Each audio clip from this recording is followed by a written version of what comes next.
Hello and welcome to a new episode of A Writer's Guide to Reading Minds. My name is David Moses. Nice to see you. Thanks for joining us. Have you liked?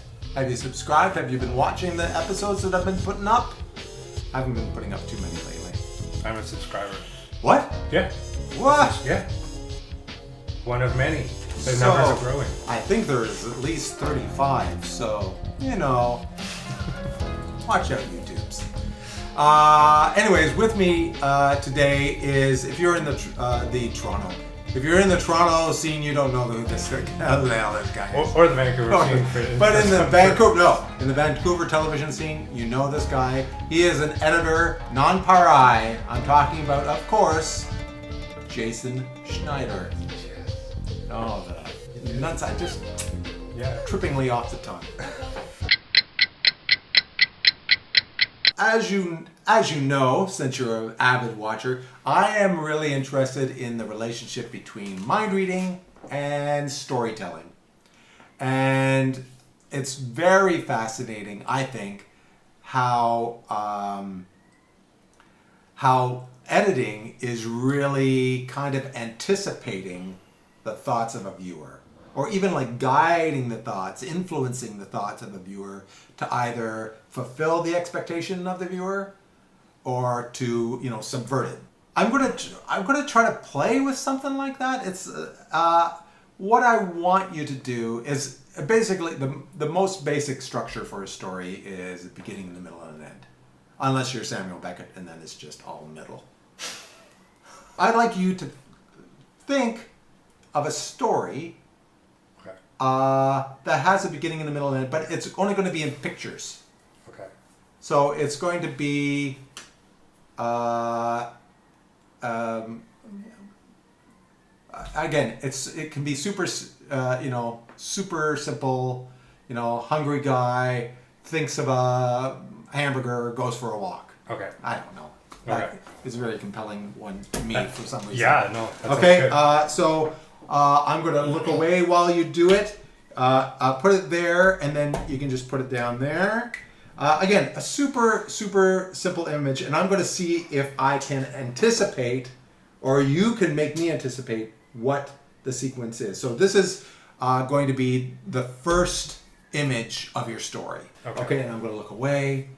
And then as I look away, I'm going to talk about, maybe I should look up what that, no, I can't because my camera is doing the... Can I do this horizontally? Oh, absolutely. Oh, okay. Of course. Okay. You want a 16:9, you want that proper aspect ratio for sure. All right.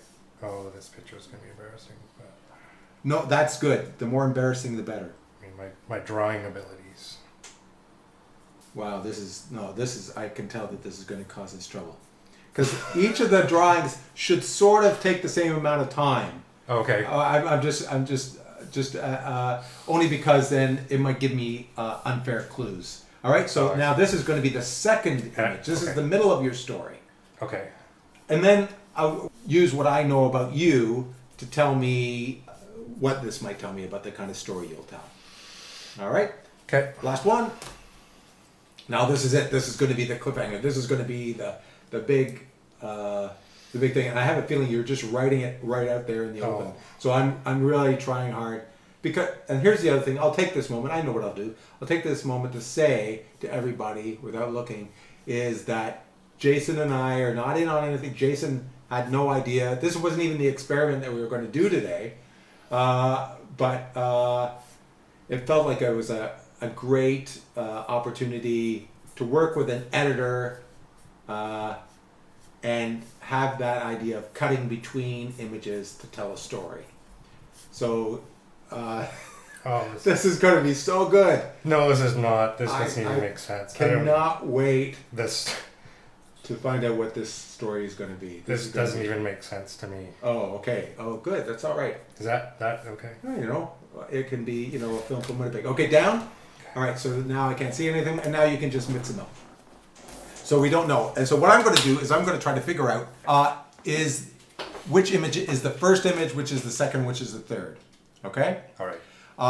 Now, I'm going to, take a peek, and then I'm going to share it with you. Okay. But try not to give anything away. Okay. All right? All right. Okay. This is actually, this could be the last image, it could be the first image, I don't know.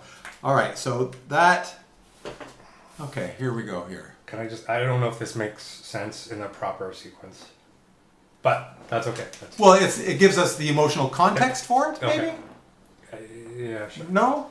I'm going, this is somebody who's having a realization? I go, this is, so, no? This is somebody who's having a realization, somebody who's making a decision. Maybe. Can I say yes or no? If you want to, yeah. You can say no, you're way off, or you go, yeah, that's exactly. No, that's the realization. Oh, okay. So that's good. That's good. That's a great moment. Okay. Yeah. So then, we'll just leave it there. So it might be the realization, oh my God, he's dead, and that's the end of it, or it might be something else. All right. My drawing skills need help. That's Okay.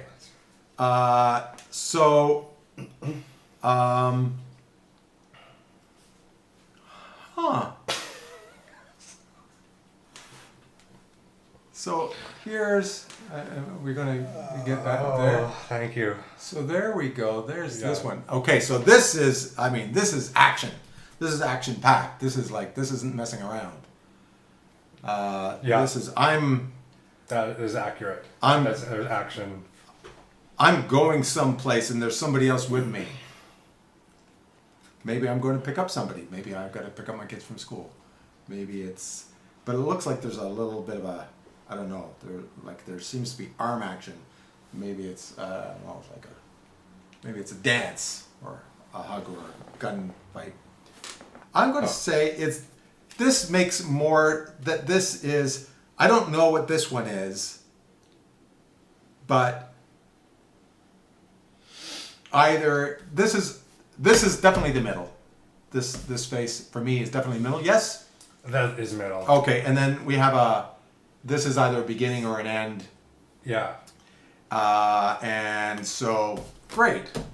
I'm going to put that there. And so with this one here, I'm going to try to do something a little differently. I'm going to try to make my drawing of what I think you put in this frame. Okay. Is it going to be impossible? I'm very curious to see though. I'm going to say that there's a bit of a story circle that goes on. So it's like, big shot, close up, big shot. You know what I mean? So it's there. Okay. Are you going to be able to match my drawing skills? I'm going to do my best. Okay. I've got what I think my drawing is on there. And then this is Jason's drawing. But before we reveal it, let's say, on the count of three, let's say what the genre of this story is. Okay. 1, 2, 3. Action. Zombie. Oh. And you said action? Right. I said zombie. I said it's a zombie film. Okay. But that's okay. So action. That too, makes sense when I look at this picture of that. Oh yeah, it's like this is like that. Because is this the guy who sees the zombie or is this the or is this the zombie? That is supposed to be the Oh, that's what I thought it was too. Okay. And then I go, here's the zombie. Right. So then it's going to be I don't know let's have a look at what yours is and we'll see. Okay, I can say right now that I didn't get it correct. It's interesting. I think there are some interesting similarities. Here is a car, and okay, in my story, this is a zombie heading towards the car. Oh no! And then we cut to the inside of the car, and it's like, oh, and then he goes, I gotta get that guy, something like that. What was What was the story that you had in mind for Can this? I change my story to your story? No. I want to hear. Give me your pitch. Oh, okay. It was simply that there's someone in front of the car. Oh. This is the reaction of this dude who's about to be hit by the car. Hey! And okay. That's the result, which is... Okay, if we're going to talk about some sort of natural storytelling elements, or maybe that, there's that old theory that there is really only one story and that it goes over again and again. Here is what my first drawing was. It had some of the elements, And when you said the Oh. guy in front of the car, Yeah. I go, that's pretty That's close. pretty. That would work equally. That's kind of the same deal with a little of your own thing. I'm just going to go over here so you can see the close up. So I'm going to say that some of the elements are quite similar. That's why Jason is such a great editor to work with. Because, you know, he gets in your groove and, you know, he can sort of anticipate the story as it unfolds. We should take some drawing classes. I wouldn't want to ruin the rugged, Yeah, no, that's a rawness.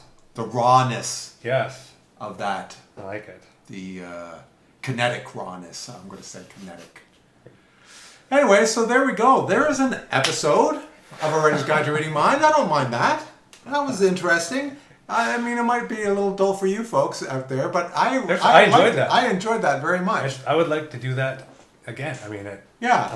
I'm Don't forget to do what Jason does. What would WWJD?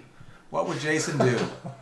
He would subscribe oh yes, and he I would did. like. I did. Maybe he might not press the notification bell to let him know when the new things are open, but you might want to. You can do that. You press the little bell Oh. that lets people Oh. know, hey, where's this, so you don't miss anything. But yeah, again, I rarely press the bell, so I have a lot of sympathy for people who don't press the bell. They go, you know what, let me watch it when I want to. And so this was fun. Try it at home. Try it with your storytelling buds. Use it to sort of like, exercise those storytelling muscles. Anything you want to add there, Jason? No, I want to do this again. Okay. But I want to do it with my 8-year-old. And this kind of, our drawings here are very probably inspirational. They're good. They go, Can I "Wait." keep these? They go, yeah, well, absolutely. They go, oh, we can do that. I would be ridiculed by my 8-year-old too. What? Because his drawing skills. Picasso spent Either his way. whole career trying to get back to this. All right, everybody, thank you, and we'll see you next time on A Writer's Guide to Reading Minds.